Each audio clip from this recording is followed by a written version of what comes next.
Okay, I won't speak. Yeah, good. Don't speak at all. Are you speaking? Good, that was a test.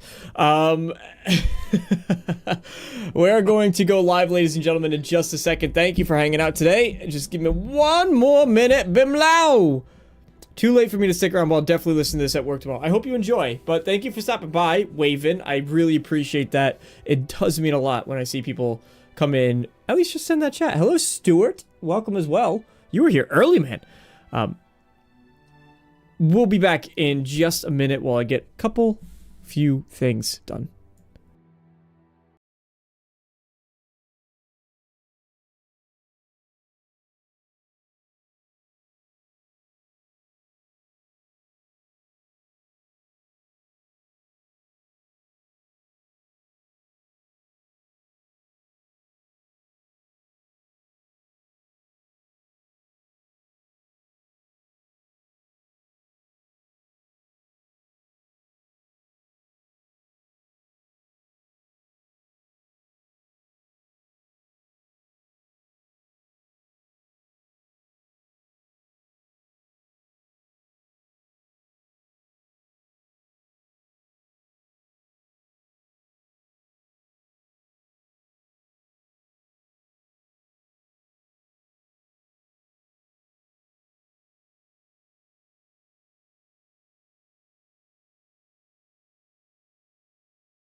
Two and one. Welcome, ladies and gentlemen, to this week's episode of, I know it says podcast. I don't call it a podcast anymore, but it says podcast right over there. So that's staying. It's hanging out. And I have with me this time, Holly, I gave the day off to. She actually could have joined, and I was like, no, it's okay. You relax. You take it easy today. Enjoy. I should have told her to watch Superman.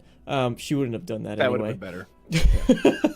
But so she's relaxing, she's taking the day off, but we have Red, and also it's not set up properly, so I'm gonna face this way and you're gonna face that way, and we could do the back to back. Like, no, you gotta turn the other way. You were the right way. Other way. Yeah, you're naturally the right way. Yeah, there we go. Hey, fantastic. welcome.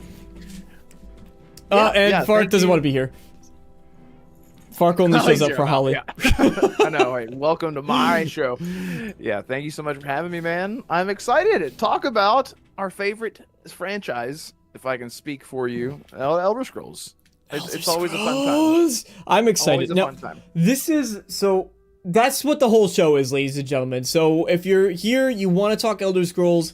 Hopefully some people who don't normally check out the show might check out the show, because that's what most of my audience is here for, is Bethesda game studios specifically. I put it on Twitter and I took it down. I have a screenshot of my videos. There's just it's funny for me to look at. I laugh. I genuinely do laugh.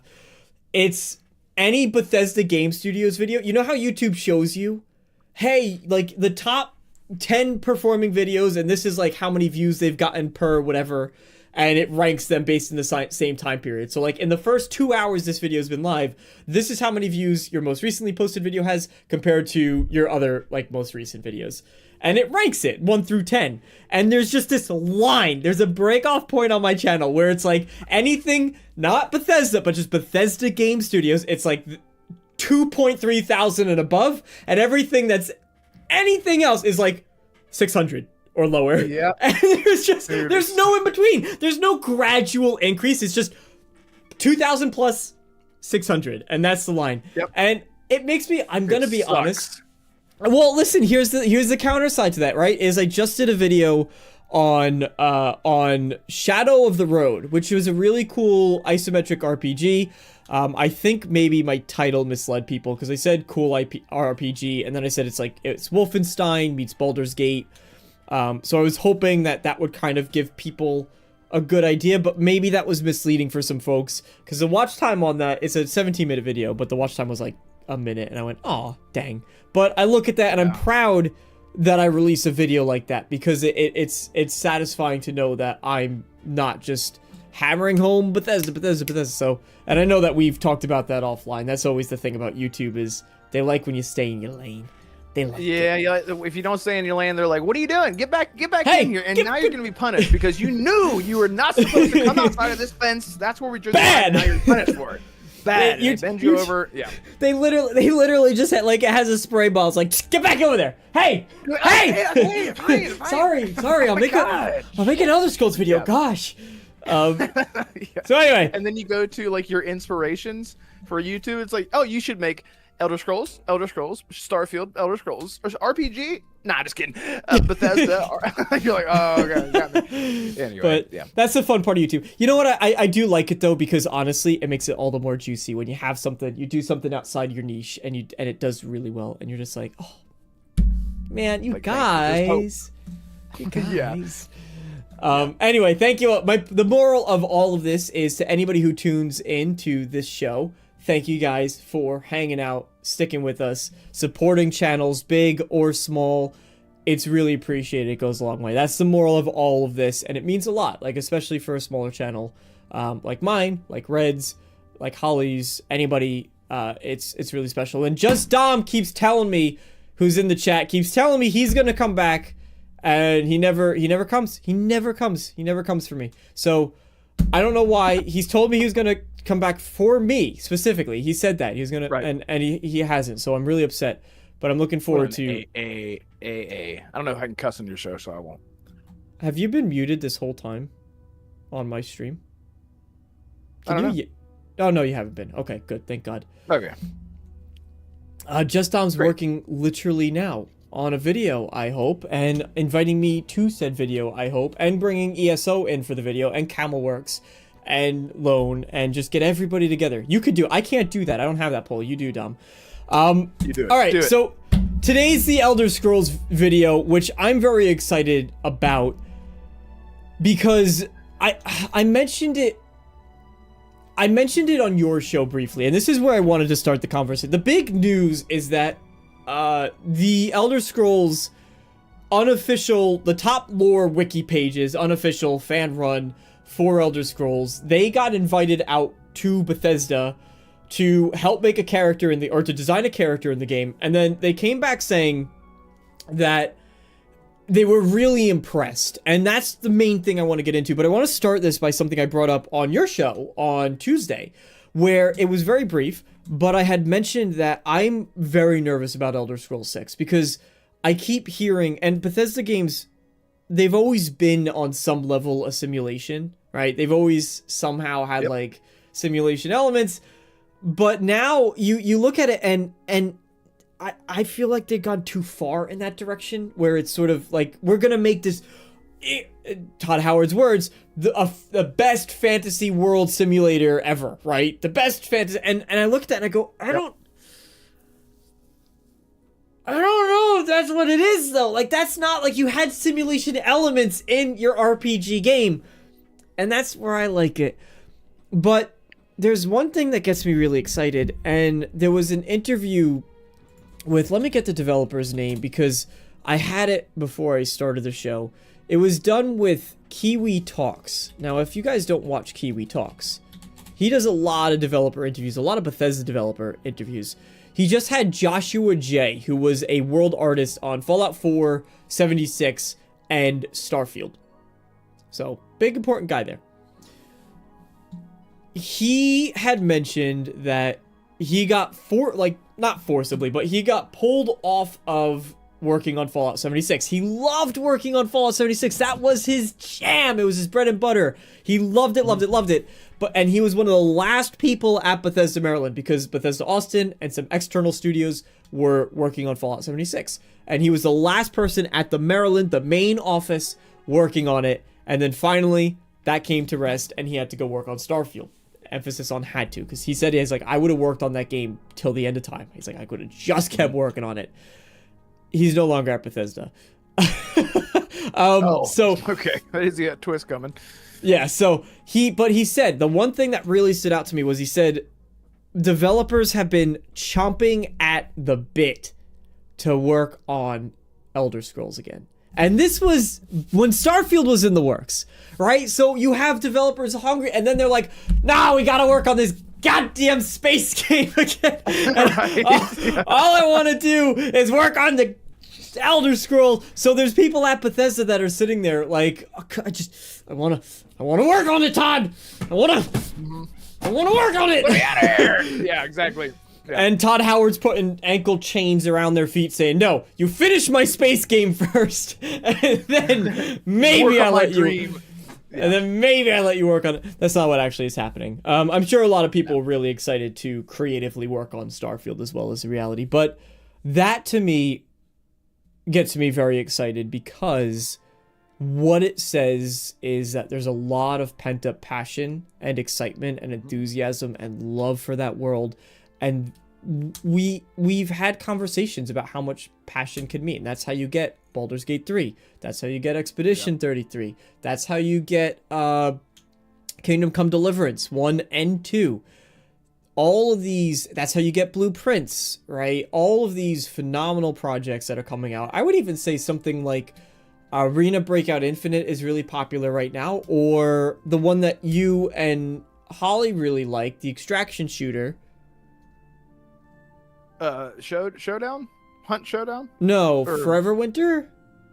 Oh, No. yeah, Forever Winter. Yes. Is it yes. that one, like- I love that game. They're games that have been around for ages and ages and or that style, right? Extraction shooter is not something new, and yet they can come out and do something incredibly exciting just because there's so much passion behind the game that they're working on. It wasn't Forever Winter, actually. It was one with, I think it had mechs in it too, though. I'm trying to look through my Steam library to see if I can't find it. There are, Forever Winter is like sort of like Terminator with this like weird art style where like the machines have taken over, and it's got amazing music. It's very dark, very gritty, third person. Maybe it was. There are mechs. Maybe it was Forever Winter. I'm scrolling quickly though. That's the problem. I'm trying to find it. Forever Winter, the icon is like red. Yeah, I guess it was Forever Winter. So there you go. So anyway, Yeah. But point being, like in a very saturated thing, you could still find these little nuggets of beauty in there, because there's a lot of passion. Now there was supposedly a lot of passion behind Starfield, and I know you love it, but Love it. Yeah. as someone who really loves Starfield, would you say what would you say the general, like, the widespread opinion of Starfield is? How would you describe it?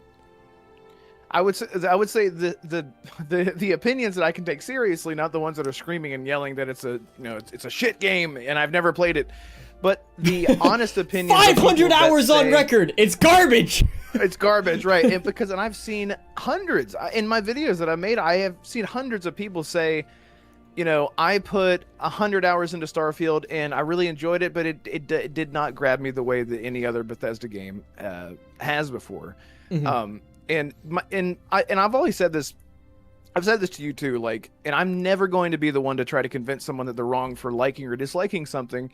But the difference between Starfield and Elder Scrolls or Fallout is that they're all set in one, region. So the moment-to-moment gameplay the cycle is constant, right? So, but then Starfield, you have all these things that hamper exploration because of the nature of the type of game that it is, which is set in space. And I've made videos just about the travel system needing to be improved, which apparently they're going to do.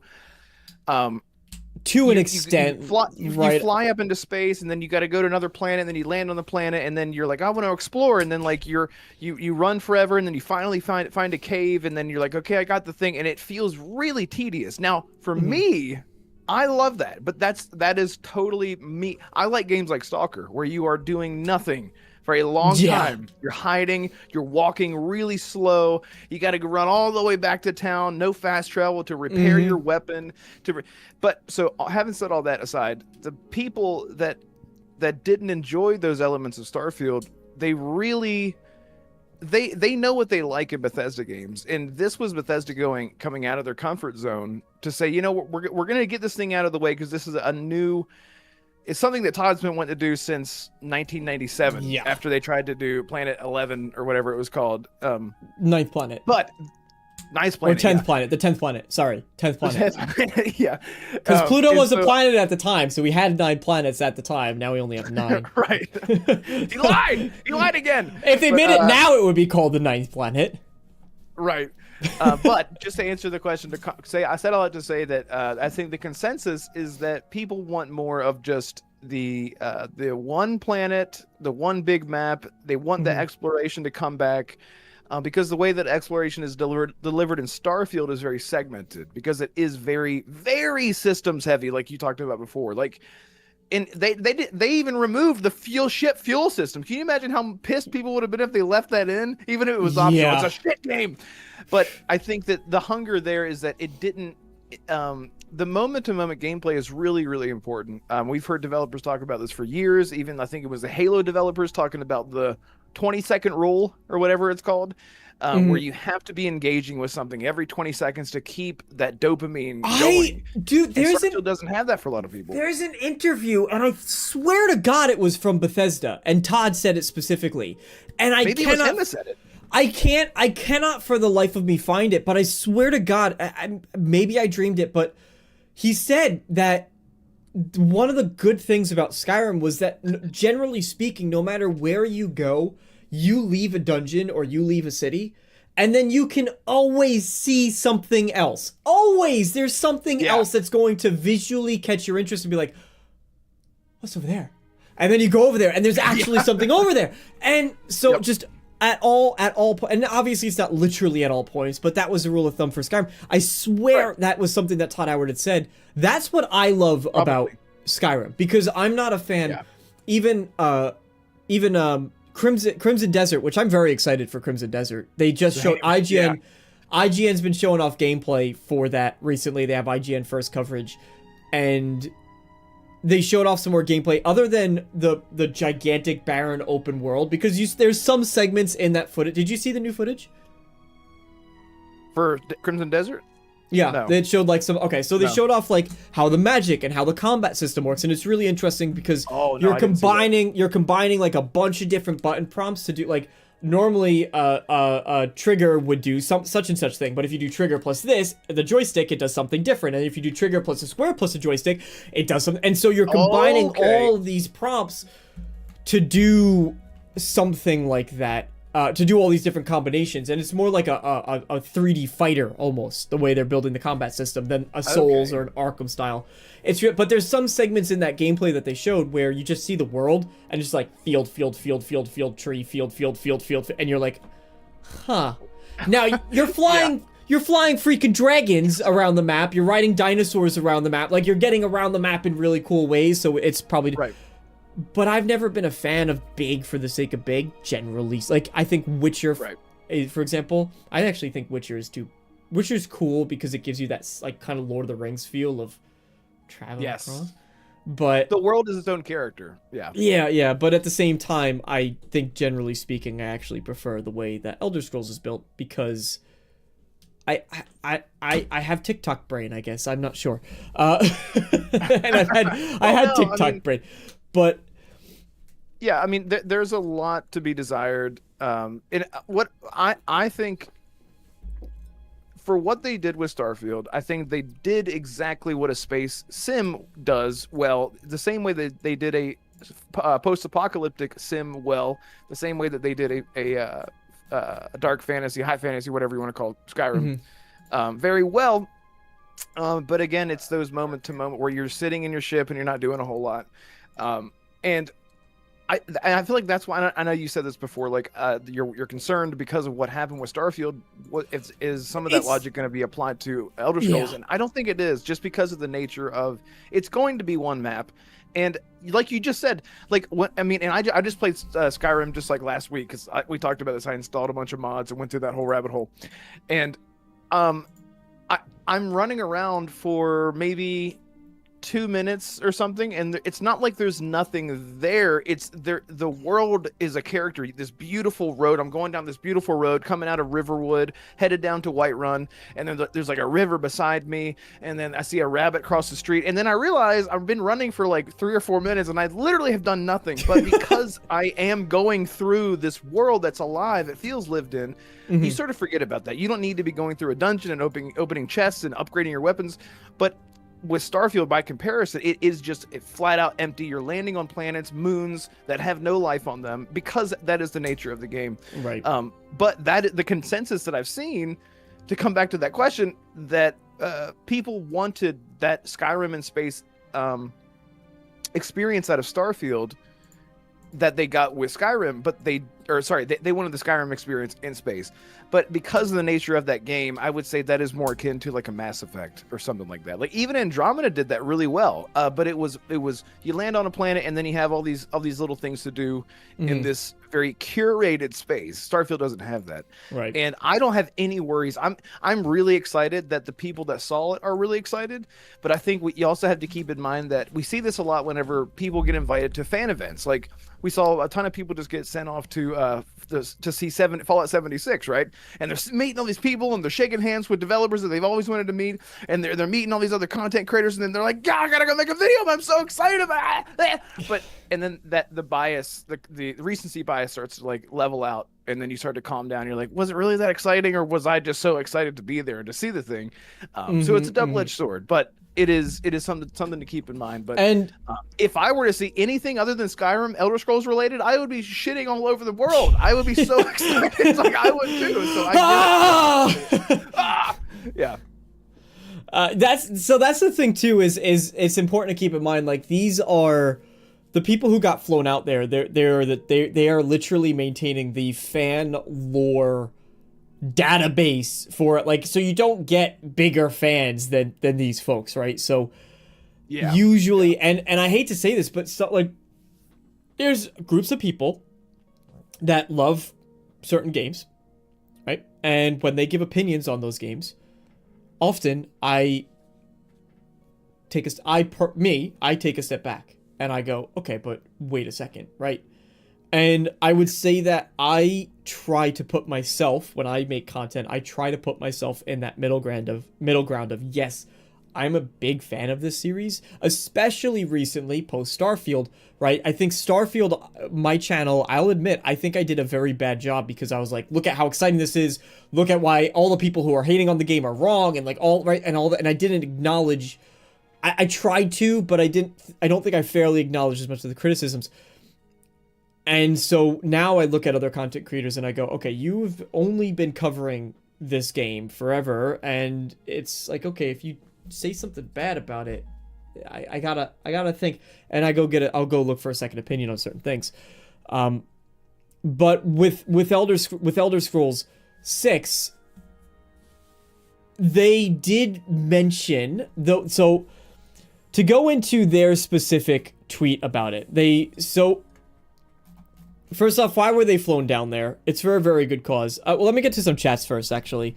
Just Dom said, did you see the PlayStation video talk about PS6 tech that's being implemented today? They announced next gen is coming in a few years. We knew next gen is coming in a few years, right? That, I think 2027 is the suspected launch for new hardware, which is exciting. That's just 2 years out. I haven't seen what he said yet. I just saw the headline, which is they have new graphic tech or something along those lines, new visual tech. I look at that and I go, okay. That's kind of expected, right? You're like, yeah, of course. Yeah. Like, if you don't have new visual... Now, he's excited for it. Great. I'm excited for it too, especially to see how far consoles can push it, but that's kind of more or less... Lil Will, welcome Lil Will. Thank you for stopping by. He says, No Man's Sky made me miss Starfield. And it's interesting, because I feel like usually I hear it the other way around. I was going to say, yeah. I'm glad that you are, especially with Light No Fire coming out too, which is interesting. Really, really interested in that, yeah.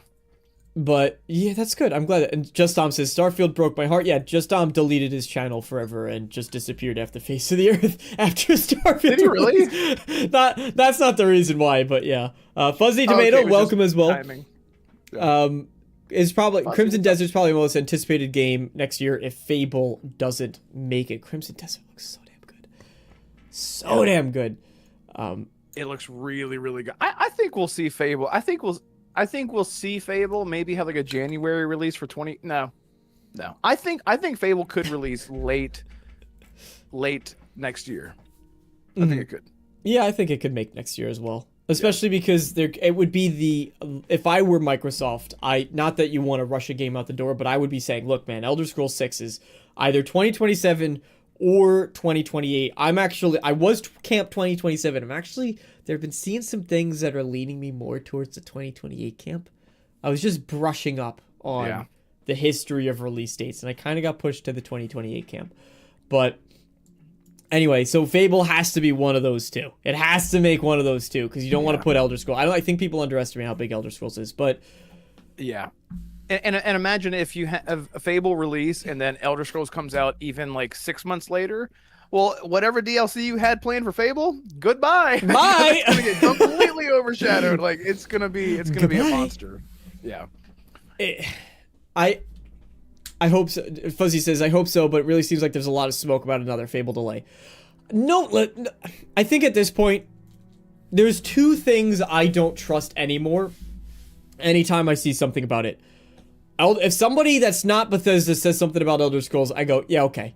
Because to this day, I still see people that are quoting, like, I had comments on one of my recent videos where someone was like, oh, weren't we supposed to have like a war between the orcs and the high elves going on in Elder Scrolls 6? I'm not insulting this person who made this comment. He's like, I'm pretty sure I saw that. And I went, what the shunk? Like, no, there's no way anybody, Never. like, no.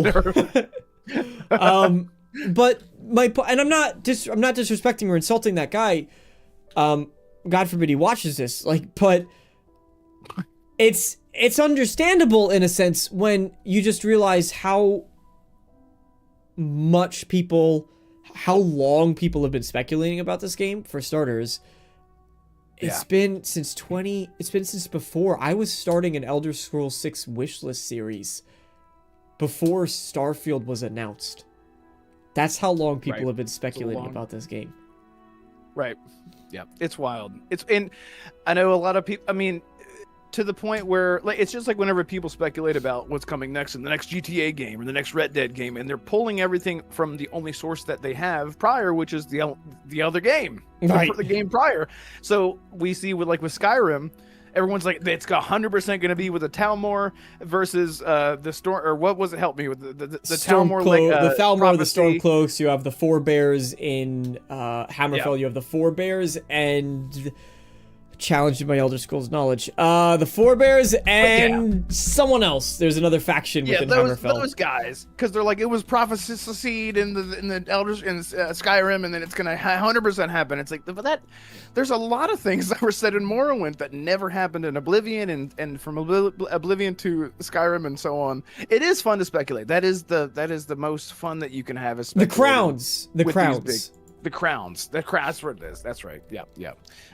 It's fun to speculate. It is fun. Who knows? So this specific thing, there was a while back, there was a charity giveaway to raise money for a good cause. It was Make-A-Wish, and Bethesda said, hey, whoever can raise the most money, you guys can create a character in the game, which is a really cool thing to do in my opinion.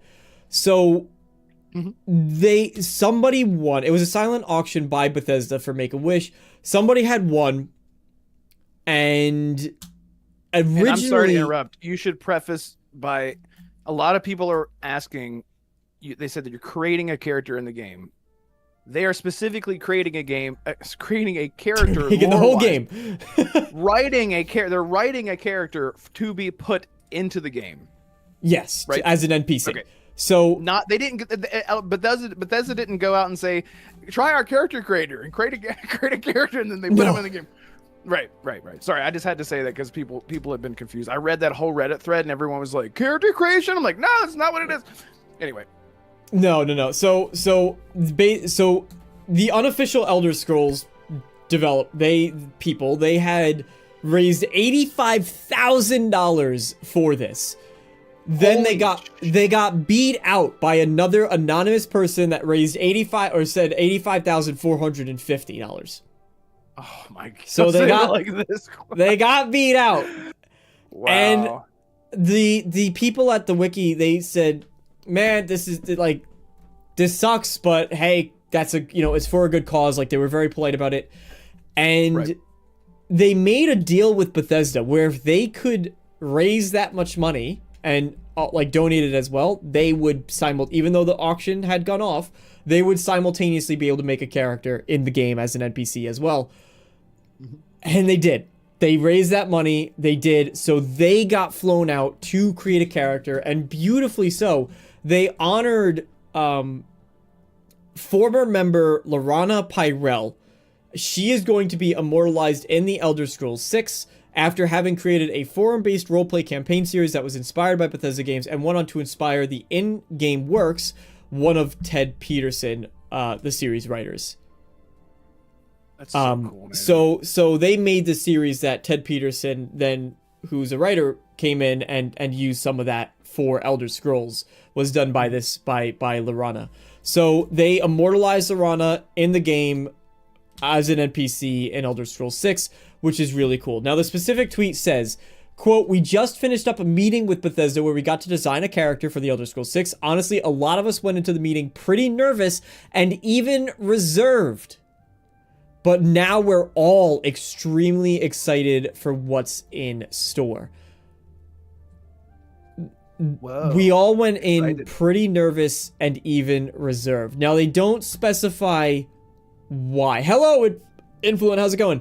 They don't specify why they were nervous. Were they nervous because they were meeting Todd Howard? Were they nervous because they were going to Bethesda for the first time? Were they nervous because they were some of the first people to see the Elder Scrolls 6? Or were they nervous because someone such as myself, and I feel like I represent a big bulk of the community or people in general, where I am sitting here saying I am excited for Elder Scrolls 6, but I'm also like, please, but that, is that why they were nervous and reserved? Reserved makes me think that's actually what they mean.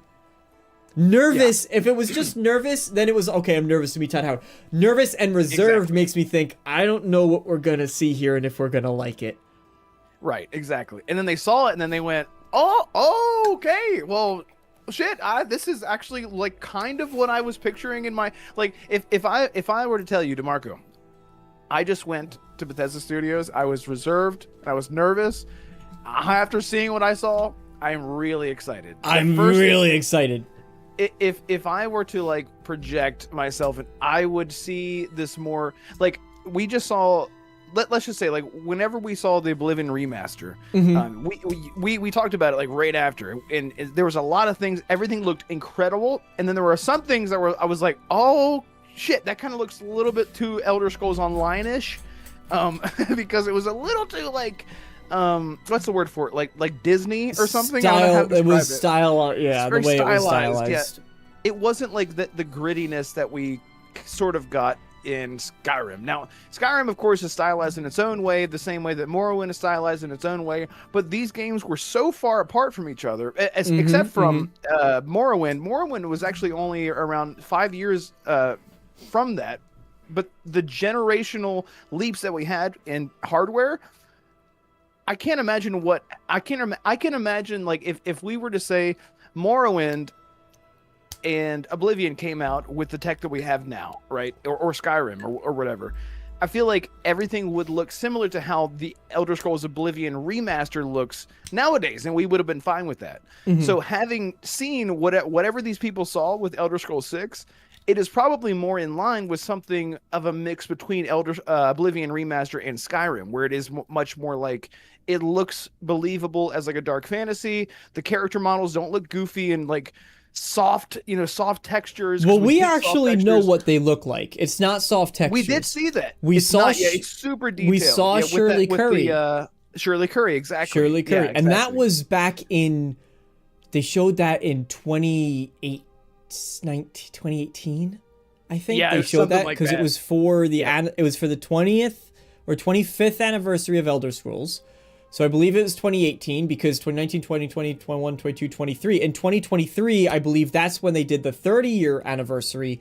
And that's when they had a post, really, really long. And then there was one little paragraph at the bottom that said, oh, by the way, it's also like we do have a playable build of Elder Scrolls 6. Right. And everyone was like, wow! But, you know, playable build can mean... Playable build can mean something really, really small. So... And I want to get to, like, what state of development Elder Scrolls is in, and I'm going to put a poll out for that, actually. I should do that now. But... Do it. Yeah, but, do it. Do it. Have a good night, FarQ. Far Castelli? Okay, well, he did say he was only staying for Holly. Yeah, that's true. That's fair. Just Tom says Camelworks is going to be... Yeah, I would love to see NPC Camelworks. If you don't know who Camelworks is, he's absolutely legendary. He just actually lost his channel because Google completely screwed him over, and YouTube, which is terrifying to think that can happen. Yeah, God. But yeah. he grew like right back, not to the same level, obviously, but he grew really quickly again, which is great to see the community outpour for him. But he does phenomenal videos. I love Cam. Really nice guy too. I've spoken to him twice thanks to Dom. Oh, actually. nice. Dom. Nice. Yeah. I know I talk to cool people because of Dom, because I'm like the third wheel. I'm the kid in the room, and I'm just like, I have a question. Yeah. I got it, and it was a really cool moment. We were hanging out in Discord. It was me, Dom, ESO, which ESO is the biggest Elder Scrolls YouTuber, like Bethesda YouTuber on the platform. He's 2.1 million subscribers, or like more than that now. And I'm sitting in a room with him, and Dom messages me, and he goes, hey, do you want to, like, join? Just come on Discord. Hop on Discord. I'm like, what? He's like, hop on Discord. I was, like, in bed. I'm like, oh, okay, fine. I go sit on my computer, and then I'm like, what am I getting into? He's like, just join this call. And he invites, and then I'm like, oh. You're like, I was like, oh.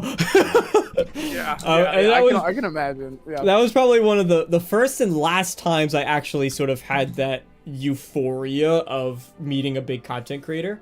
I shouldn't say the first. The first was when I interacted with King Fan Man. That was probably the last time, only because when you speak to someone who has, like, is that big of a channel, and you're just having a conversation. You know, we were having conversations about Animorphs. Do you know Animorphs? Yes, I remember. Yeah, with what's his name? Iceman. I always forget his name. I love the actor. Ice-T? Ice Cube? Ice-T, that's it. Ice Cube. Ice Cube? No. They do it for they made jokes about both. Vanilla Ice. Vanilla Ice. Yeah, they've made jokes about all of them. But we were sitting there, we were like laughing, and Camel was going on about the deep lore of McDonald's, and it was just complete. And when you're sitting in a thing and you're talking to these guys, and yeah, he just brought it up. John brought it. He was making us watch the cursed McDonald's ads. Like, and you're sitting there and you're like, these are. Like, this is the guy that has 2 million subscribers on his channel. Like, what is happening? And that, like, it was really cool. But they're just people. They're just people. So yeah, Anyway. Yeah. Camel, shout out to him. He's, man, that, like you said, that was so terrifying to see his channel just go down, and because he is so, like, level-headed, and he's just seems like a very intelligent and level-headed guy. I'm like, you guys know me. Well, you know me. I don't know if your chat might not know exactly who I am, but I would have been flipping out. My chat is your chat. Screaming into my anime pillow. I would have, my Todd Howard pillow. I would have been screaming into that. I would have been like, F everything. Like, I can't imagine, but he's like, it's going to be okay. I'm going to re-upload all my videos and just start over and keep on trucking. I'm like, dude, that is insane. Yeah. And how many subs did he have?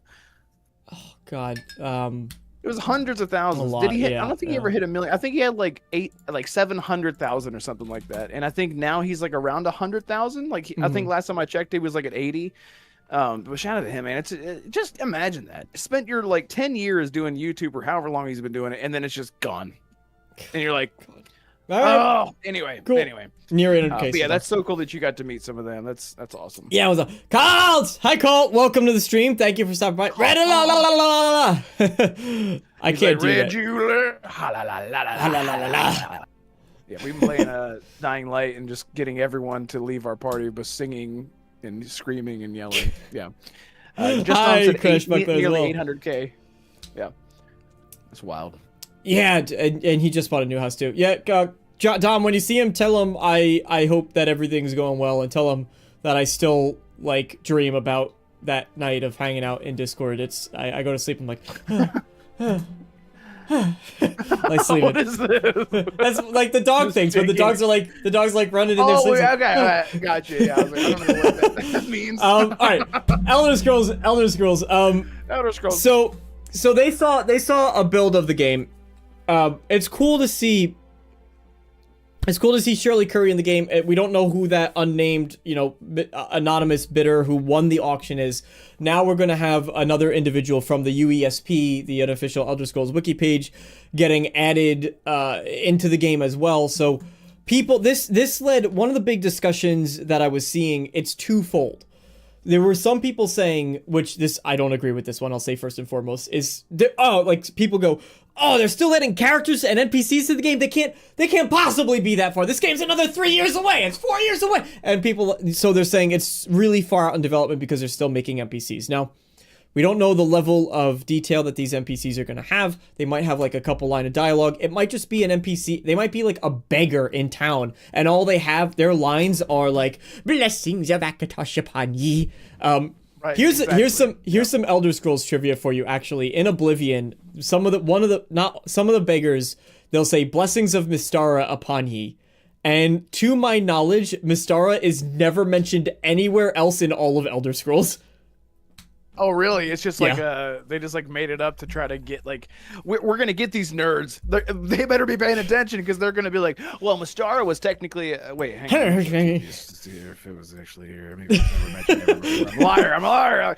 Yeah, that's funny. I didn't know that. Yeah, so there's a fun fact, but it could just quite literally be a beggar.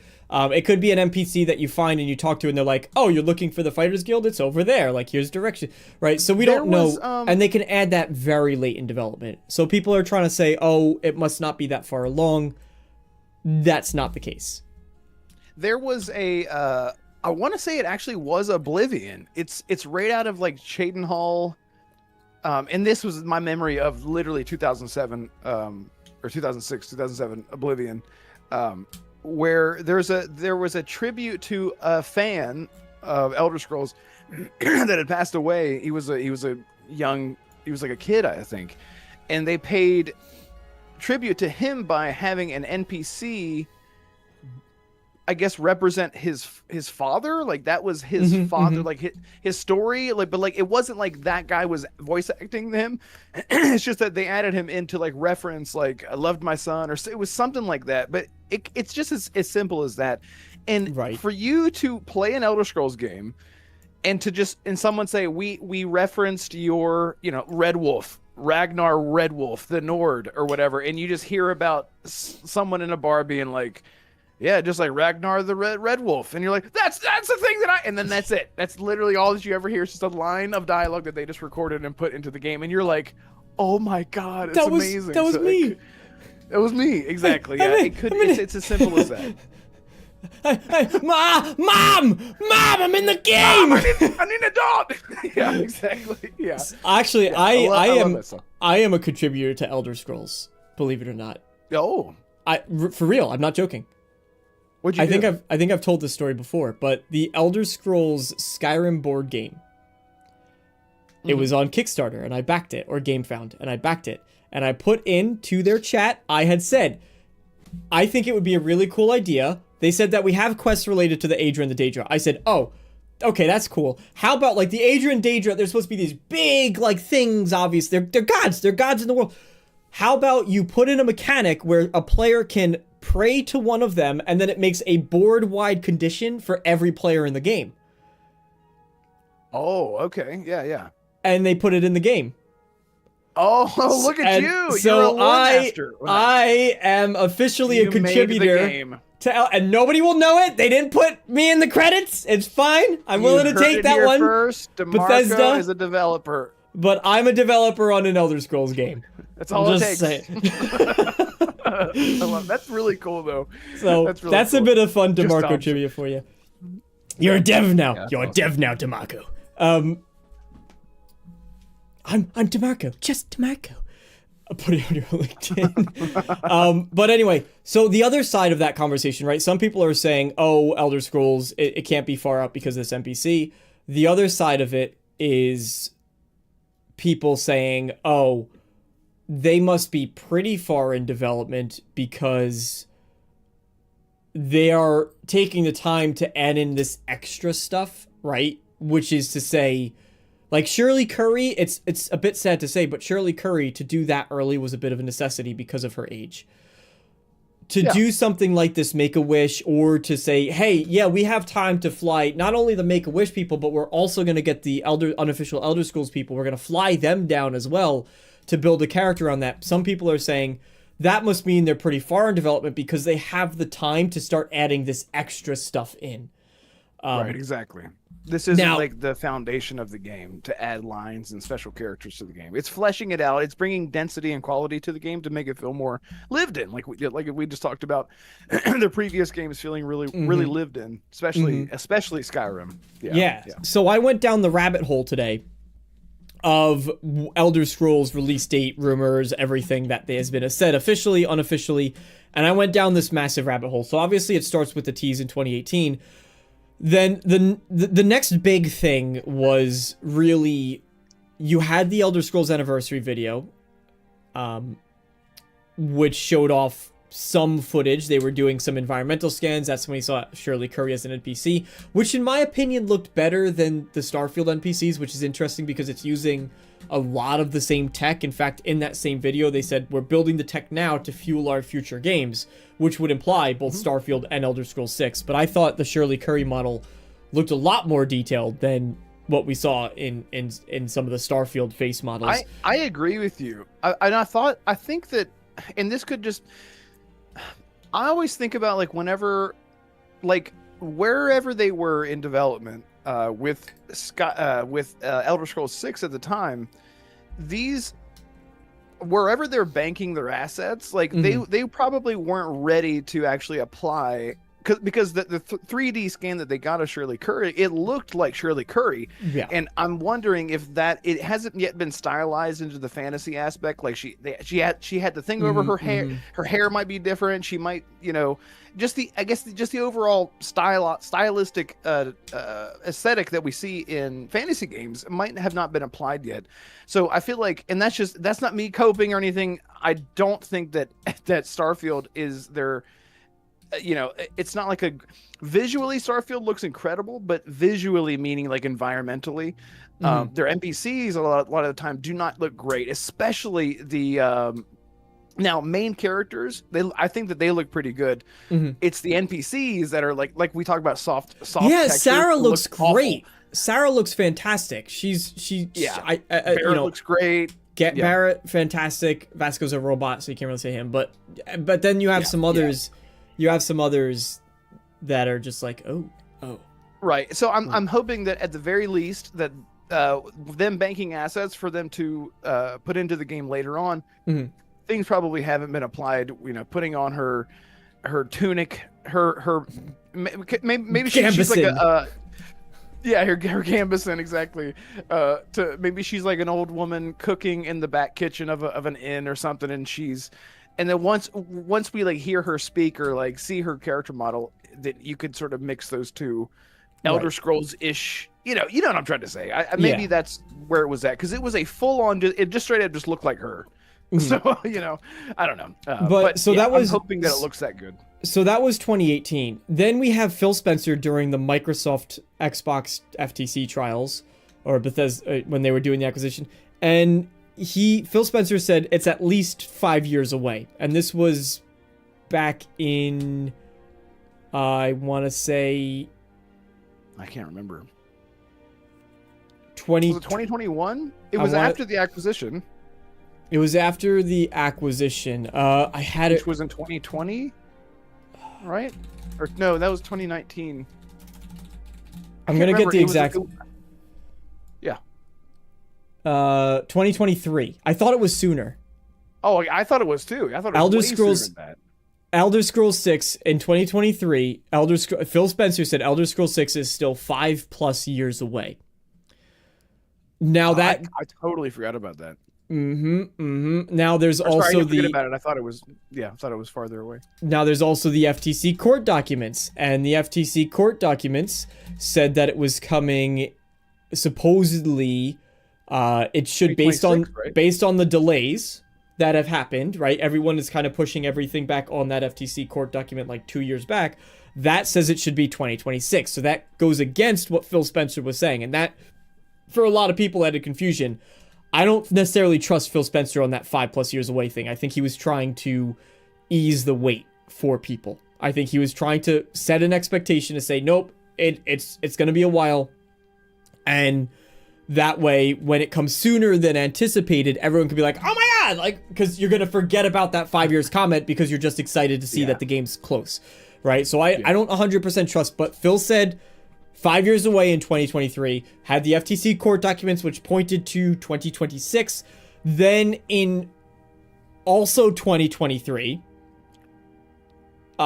when Pete Hines was still at Bethesda, he had mentioned that it was in early development. The quote from from Pete Hines was, it was in early development. It was no longer in pre-production as of 2023, I want to say. Scrolls early. I want to fact check myself on that. I should have had these things written down. Yes, it was 2023. I just wanted to confirm it to be sure that I'm not giving you guys wrong information. So in 2023, he said it has entered early development. So that's not pre-production anymore, which means theoretically that at this point in time, Elder Scrolls 6 has been in development for 2 years. That's it. 2023? Pete Hines said that Elder Scrolls 6 has entered early development as of 2023. Okay, well, right. So that's why you and I saying So it's been in full development for 2 years. Could be a potential release date. So that would be a 4-year development cycle, which is reasonable. Right. If it would be like 6 to 7 with pre-production and all that kind of stuff, because even like Cyberpunk 2077 had a full 8-year development cycle that includes pre-production, and then they got into the full swing of things in like 3 years or something like that, which kind of makes sense with all the bugs and issues that they had. And we could talk all day about Bethesda bugs and whatnot, but 2027, I feel like that's how it lines up. But yeah, I've never put all those things together.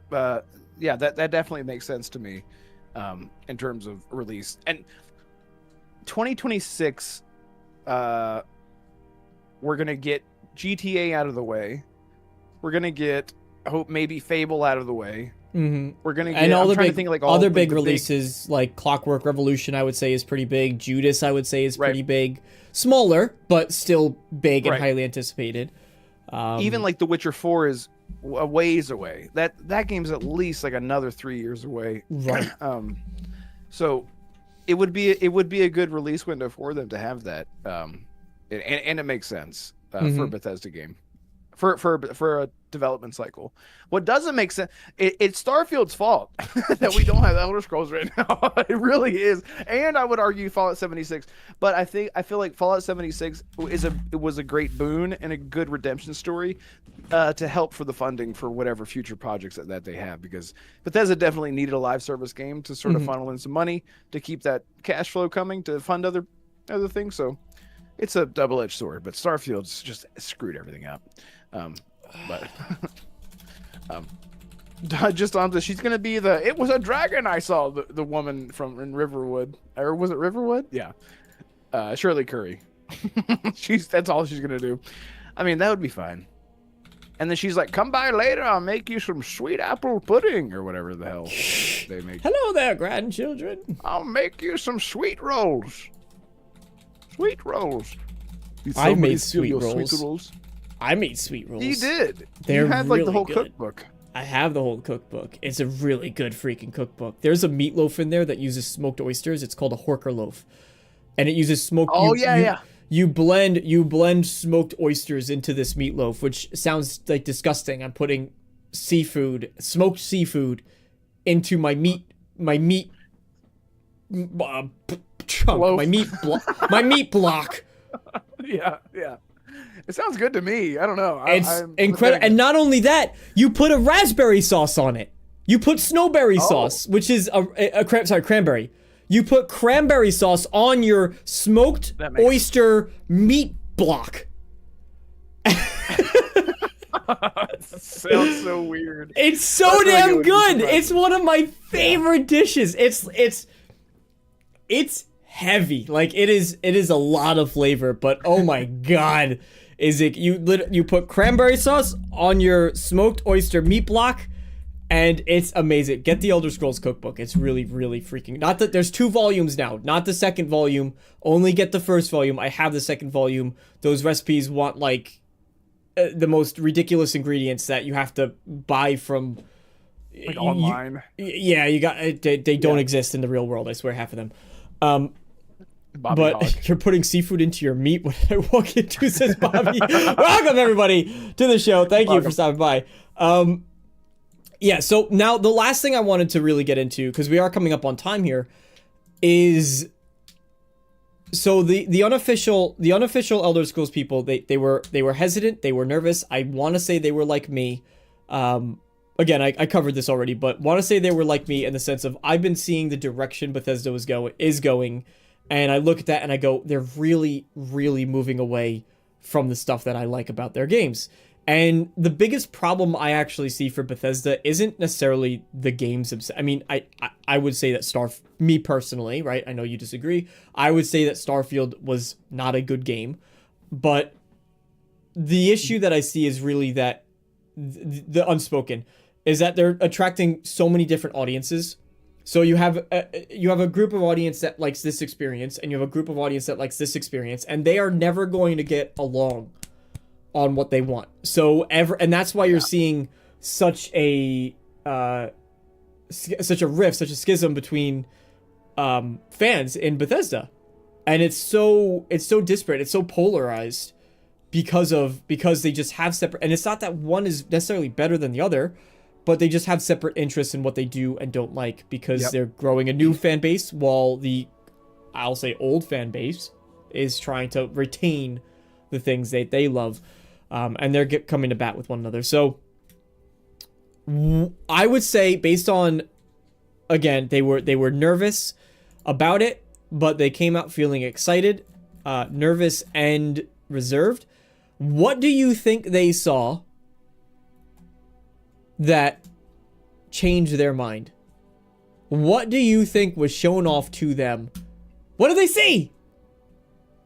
I'm trying to think like logically as a company, like what are we allowed to show that's not going to give too much away, that like somebody would go out and leak it, and just leak it as in like talk about it, that it's not going to like make people worried or whatever. I feel like the first thing that comes to my mind would be, if they showed gameplay, they probably showed like the very beginning of the game, like after you create a character, maybe a first person just sort of walking around the area right after you make your character, whether that be like the dungeon where you have to escape, or even the famous step out moment that Bethesda always had. And if it was just that 5-10 seconds of just walking out and looking at the world and going, oh my god, look at this game, it's Elder Scrolls, that would be enough for me, honestly. I mean, and because I feel like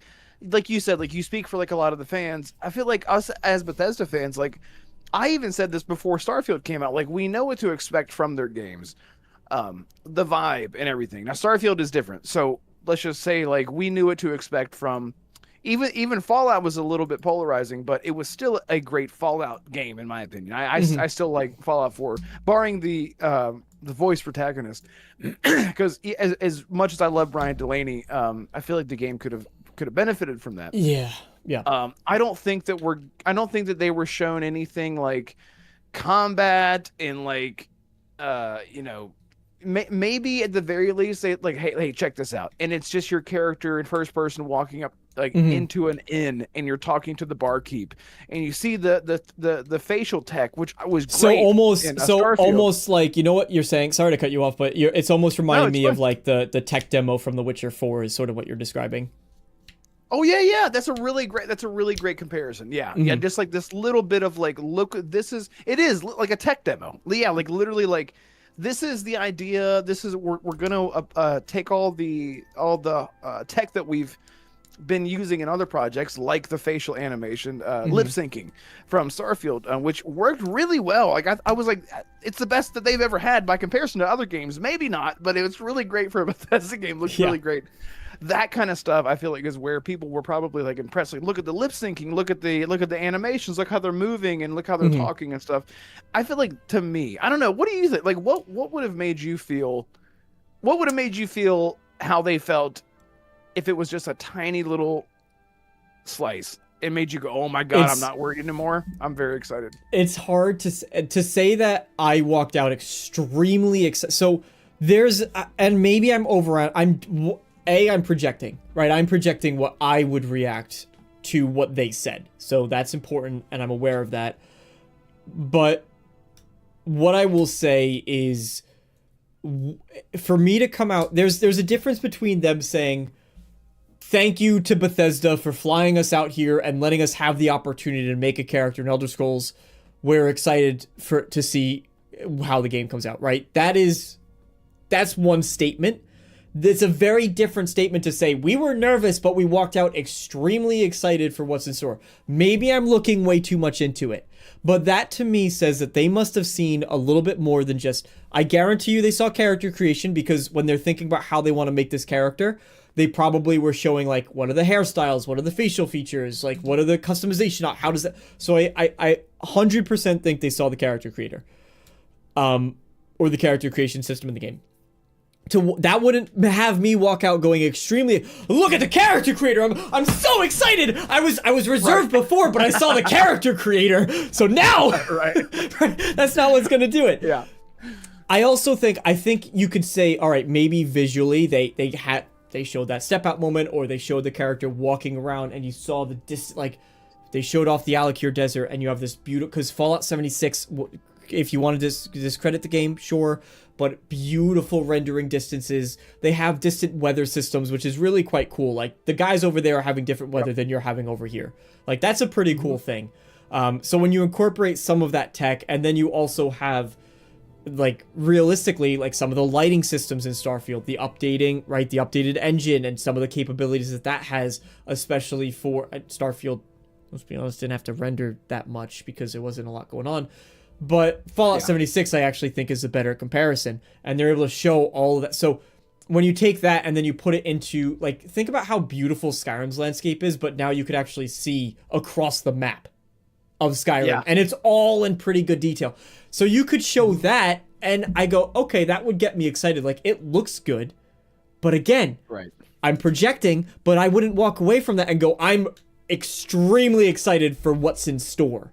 Right, and I feel like that's why I feel like there needed to have been gameplay. They showed off some kind of combat. Yeah, you know they what? showed off maybe they showed off. I want to say they showed off whatever every Bethesda game has a gimmick. Skyrim was dragons. Starfield was the spaceships and ship customization. Fallout 76 was the multiplayer.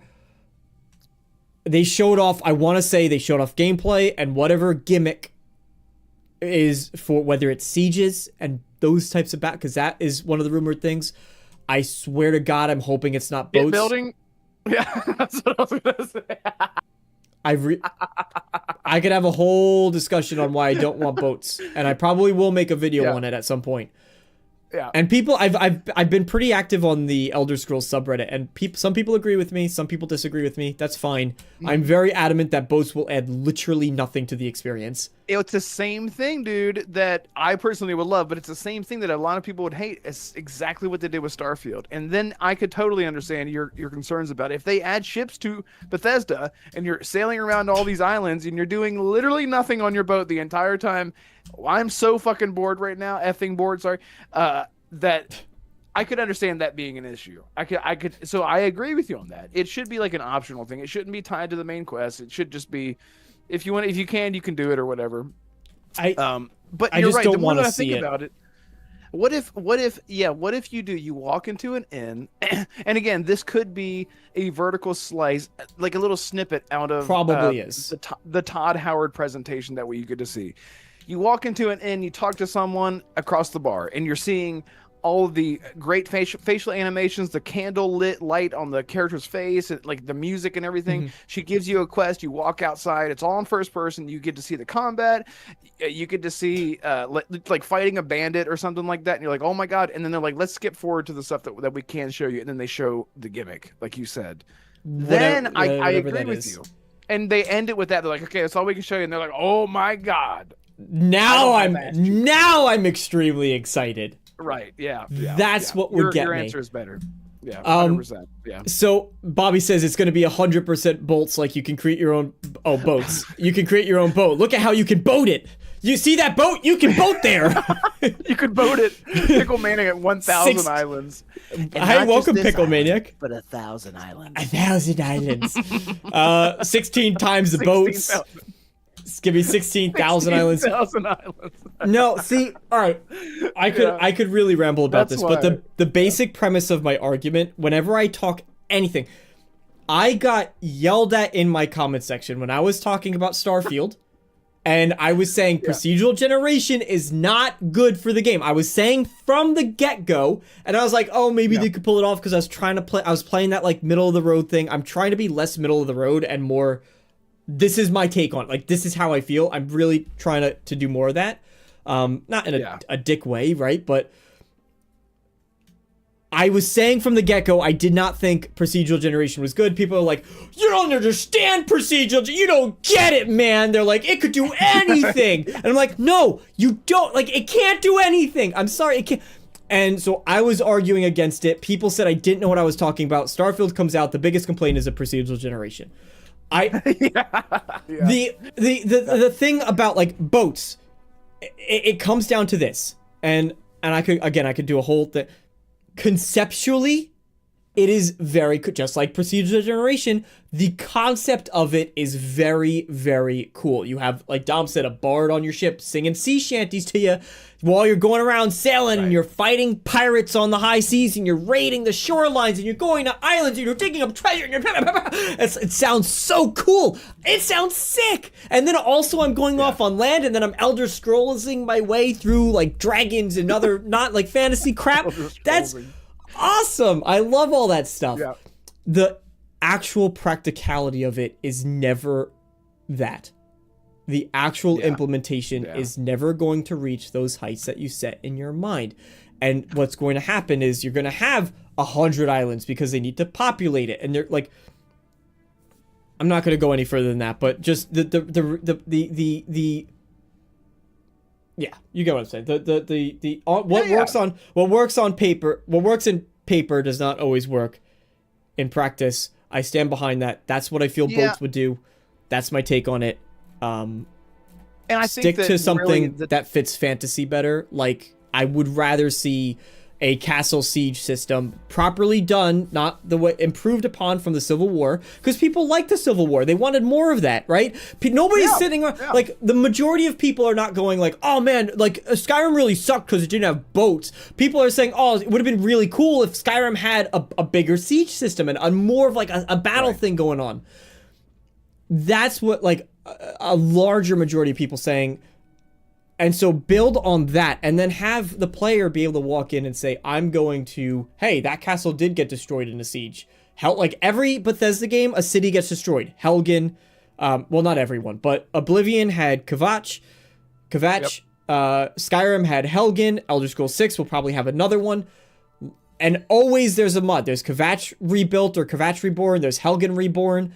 There's going to be whatever, like, city in Elder Scrolls in Elder Scrolls 6 Reborn as well. If they don't do it, a mod will. So Bethesda, just do it. Let the city gets destroyed. Let me come back and rebuild it. Like, that's the system. That's the gimmick. That I want to be the gimmick.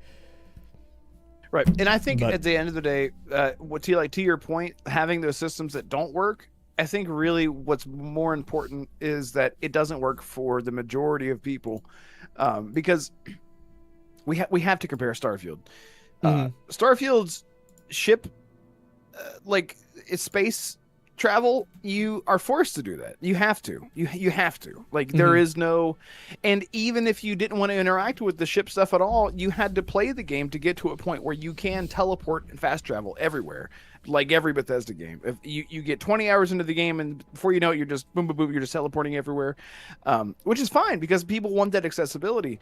But if you add in a system where, let's just say this is the scary part, right? If they were to add in a system like that, they would also have to build the world around that. So that would mean bridging the gap. That's something I've said a lot. Yep.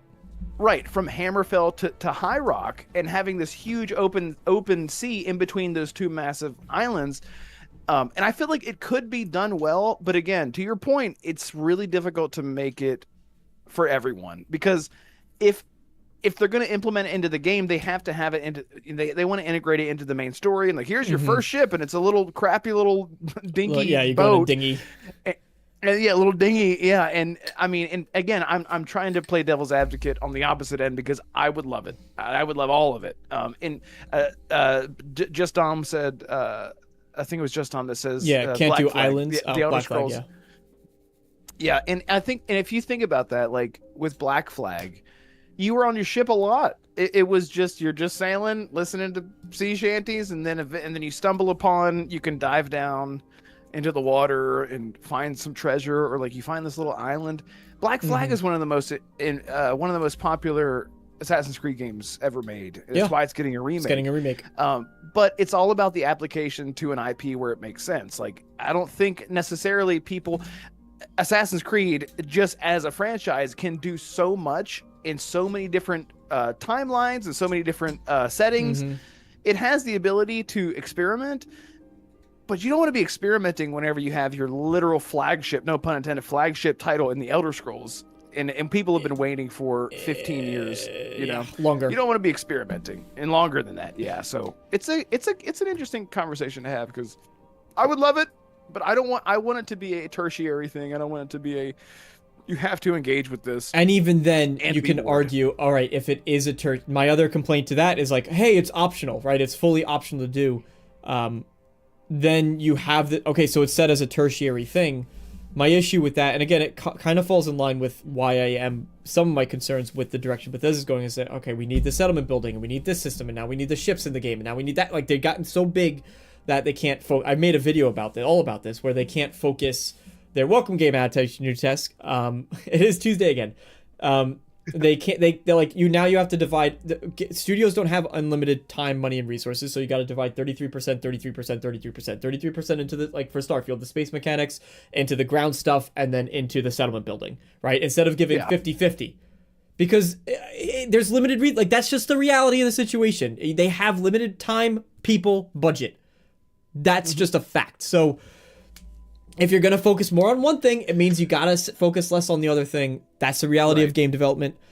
So now you say, okay, we're going to do this tertiary thing, and you have to ask, is it worth it to sacrifice splitting your focus into multiple different directions, instead of saying, hey, that ground exploration that Elder Scrolls fans really, really love? Well, we're going to dilute that because we want to do the ship stuff. So now we need to populate the, whether it takes place in the Iliac Bay or it takes place off the coast in the actual ocean, right? So now we need to put islands out there, so we need to populate the islands, and we probably want to do ship encounters, so we need to design AI for both your crew on the ship as well as the enemy ships, and how they respond and how they attack you. And we have to spend time making the water physics work well instead of doing something somewhere else. And also we have to do all of the art and the modeling for the ships, and if they're going to be customizable, we need a lot of different parts for those ships. So instead of building out the cities and having you see where I'm going with this, right? Instead of doing all the unique assets in the cities, now we have to do unique assets for the boats to make the boats more. It can't be a tertiary thing.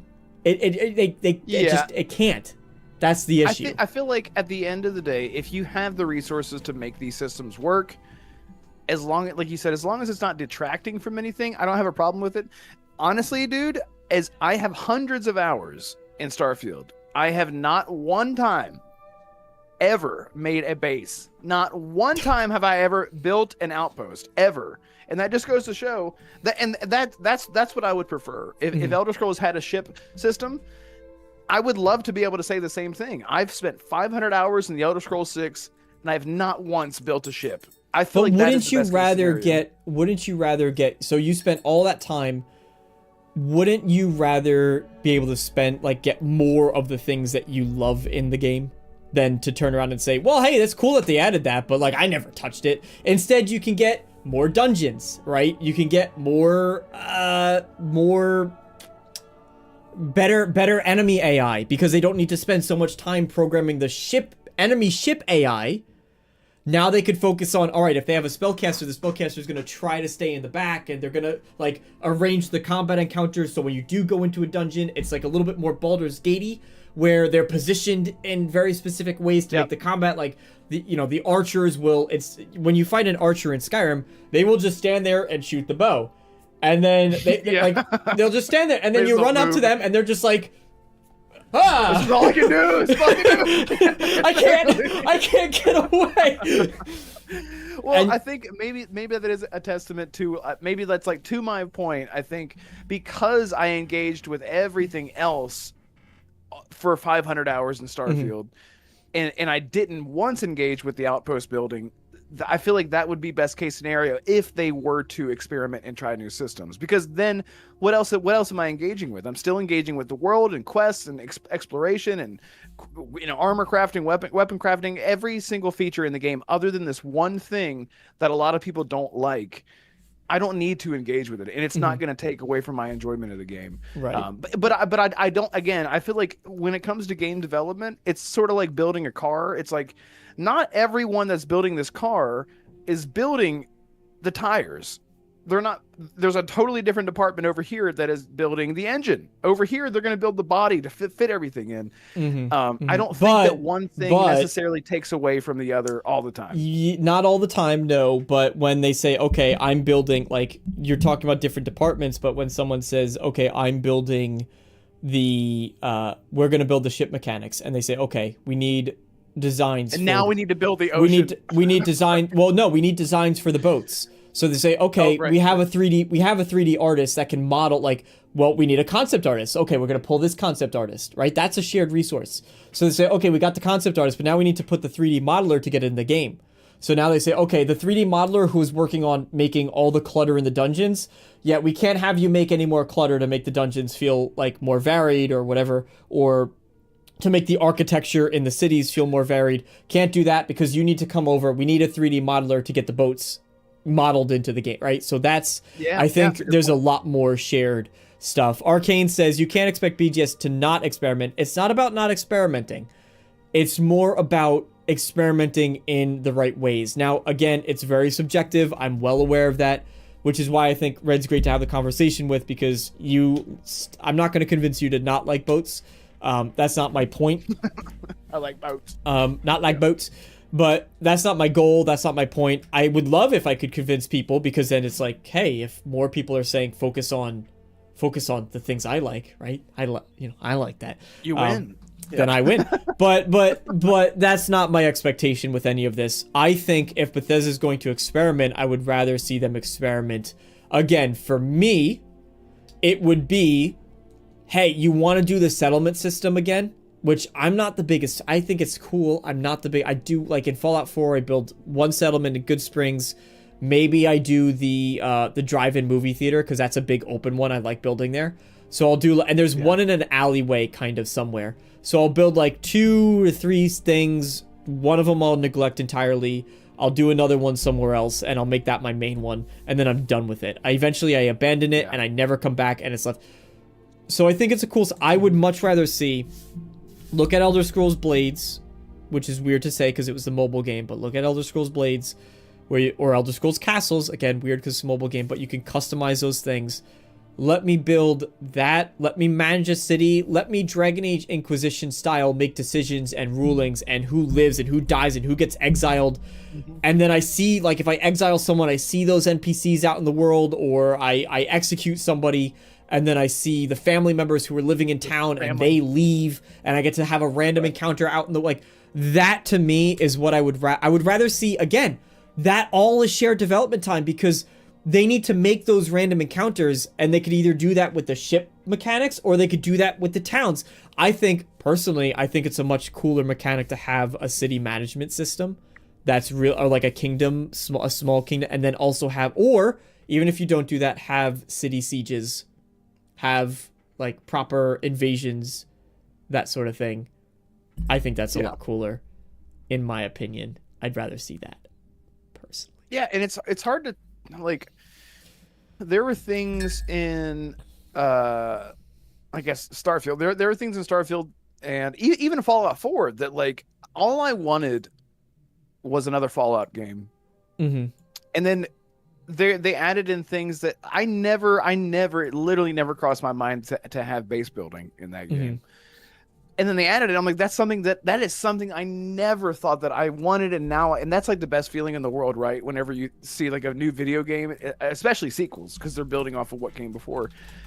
And that's all that I can hope for with the Elder Scrolls 6. Like I can hope and dream for, you know, this and that, but all we really want is just more, Elder Scrolls, Skyrim and to 2. make it feel, just literally just, and I feel like, and in a lot of ways. Like I always say this, like with Starfield, it does a lot of the things that Skyrim does. The issue is that the delivery is staggered, literally staggered, because the delivery is staggered because of the nature of the type of game that it is. So you don't feel like you're immersed in the world. You feel like it's like a chore to get around. And I'm speaking for the people that don't like it, because I completely understand the issues. So what I would hope for in the Elder Scrolls 6 in terms of the new systems and the experimenting, just do whatever you're going to do, but don't make it a live server. They're not going to do this. They're not going to add a battle pass. They're not going to add co-op. They're not going to do any of that kind of crap. They're going to actually add in, like you said, a gimmick.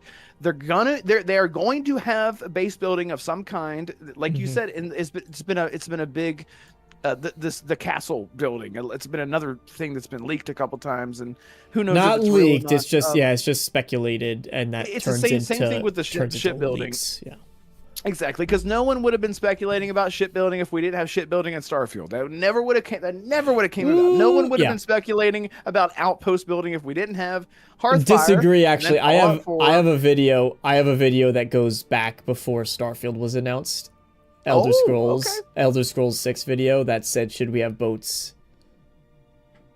And at the time, maybe Starfield was announced, but at the time, I don't think when I released that video, we knew that ships were going to be pilotable and craftable. So that's been on the docket for a while. I remember thinking about Starfield, and I was like, it's going to be like Destiny, where you just travel and it's just like a cutscene with your ship. Man, I was in a party. I was in a party with one of my friends. Shout out to Roger. I was in a party while watching that Starfield event, and whenever he shows you building the ships, I literally screamed like a child. It was so embarrassing. But anyway, we're getting off track here. But so whatever happens, I'm excited. Yeah, so I'm interested. It does fill me with. I know there's a lot of negativity. There's a lot of channels that are still like just bashing on Bethesda. I think there's room for criticism, but I also think if you're gonna criticize, you need to look at something like this and go, hey. There's no confirmation of any kind here, but at least, again, they could have very easily came back and said, thanks Bethesda for flying us out there. Really cool to be a part of Elder Scrolls 6. Looking forward to what's next. But that was, I'm probably looking into it too much, but that was a very carefully worded tweet in my opinion. And I would, I wish I knew them to. They had to have. Yeah. They had to have run that by PR and say, "Is this okay?" They're like, "That's fine. That's pretty vague. You can say that." Like, there's no world that they said, "We're just gonna put this out there." They had to have talked to the people that flew him out there to begin with and say, "We're just gonna say we're really excited about what we saw." And they're like, maybe not mention the part where you can build your own spaceships in Elder Scrolls 6. In Elder Scrolls 6, because it's a shared universe. Not really. And then you're going to the dungeon, and the big gimmick is the castle is sieged by none other than Barrett himself. And it was one of the when Barrett talks about all his misadventures that he has in Starfield, and he gets into so much trouble. One of those troubles was, the Starborn travels between worlds and ends up. That's what I was gonna say. The multiverse, ends up in Elder Scrolls. The Unity. Yeah, exactly. Anyway, thank you all so much for being here. I could keep talking about and rambling about Elder Scrolls. I know you can too, Red. That's part of the problem. But we gotta cut it out here because we're already way over time. thank you everybody who joined for today's show. If you're new here or don't regularly tune in, it's every week at 6:30. We talk about just random what's going on in gaming news. I try to keep the topics small and limited, but have more in-depth discussions about what's going on with the industry. And typically it's around an hour. So, really light, easy discussion. Starfield tip, don't marry Barrett. He becomes a simp. Good to know. I will not do that anytime soon when I don't install Starfield again. Sorry, Bethesda. So that just don't install Starfield. You won't have that problem. No, sorry. There's redeemable qualities about Starfield. I like to look at the things that worked in it, because there are some things that did work in it, in my opinion, but just a lot that didn't. 6:30 p.m. Eastern Standard Time. Thank you, Red, for joining. Anytime I have an Elder Scrolls discussion. Dom, if you want, I don't know when you're around. I'm going to be honest, I would have reached out to you too, but I don't know when you are and aren't around. But Dom, longtime friend of the channel, I would love to have you on again sometime. Thank you, Red. Anything going on that you want to share real quick? Your link is in the description below to your channel, but most people here come from your channel, so... Well, the community is a very tight community, so a lot of people, we share a lot of the community, which is incredible. Cross-pollination. But if you don't know who the hell I am, you can check me out, Red Wolf Renegade. It'll link in the description below. Please. We go live. There's a weekly podcast every single Tuesday, 6 p.m. Eastern Standard Time, with my co-host here, Damarco, is also there. So if you want a double dose of D with Damarco, dude, you can find him there as well. Again, it's Red Wolf Renegade on YouTube and on Twitter. 6 p.m. Eastern Standard Time podcast, the Renegade Realm podcast. Yeah, that's it. Oh, that's two quick things I do want to mention too, just because my channel is largely Bethesda centric, and this would be really quick. I wanted to spend a little bit more time talking about it, honestly, but it's okay. Indiana Jones is getting a free update coming later this month, and they're introducing a new game plus mode, which is pretty neat. It's just a good time. Like, I gave a review of that DLC. If you haven't, you can check it out. I would really appreciate it. Leave a comment to let me know that you stopped by there, because those reviews are fun. I like doing them, and I'd like to do more of them. I'll continue to do more of them regardless, but check it out. And New Game Plus, honestly, is a good opportunity to jump into it and experience it. But also, if you complete it on New Game Plus, there's a new additional cutscene added to the end of it, which is pretty interesting as well. So there's a new ending sort of to it, which is kind of neat if you beat the game on New Game Plus. Probably teasing a sequel, which if it didn't already, no spoilers here, but that's where my mind goes if you haven't beaten the game yet.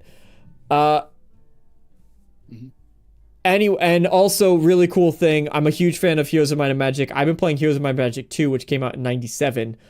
There's a new version of Heroes of Might and Magic. I'll make this super quick, but it is called Heroes of Might and Magic Olden Era. It got delayed into 2026, but it's bringing back Heroes of Might and Magic, which hasn't been good since Heroes of Might and Magic 3 back in like 2000. Has not been really that great since. It's gone downhill. But they're doing Heroes of Might and Magic Olden Era, which is supposed to take a ton of inspiration from Heroes of Might and Magic 3. It's a turn-based strategy game. Really cool. It has a free demo that I've downloaded. But there's a free demo. You can try it out if you're trying to take a look at the game that inspired a lot of turn-based strategy games. It is Heroes of Might and Magic. Heroes of Might and Magic Olden Era, free demo on Steam. You can play it now. And also, I just did Shadow of the Road on my channel. You can check out my preview. And in that preview of my impressions video is a link to my full gameplay experience with it on my other channel. So you can go and sort of follow that rabbit hole. Check out Shadow of the Road, really cool isometric RPG. Baldur's Gate meets Wolfenstein in terms of the gameplay of Baldur's Gate meets the aesthetic and style of Wolfenstein if it was set in feudal Japan. So really cool mishmash there. Anyway, thank you, Red. You've been great co-host. Love having you on. Love discussions. And we'll get you back soon. King Styles, thank you for stopping by. I hope that you all have a wonderful... And check out Red's channel. Link in the description. Have a wonderful night, everybody. Yes. Thank you so much. Goodbye.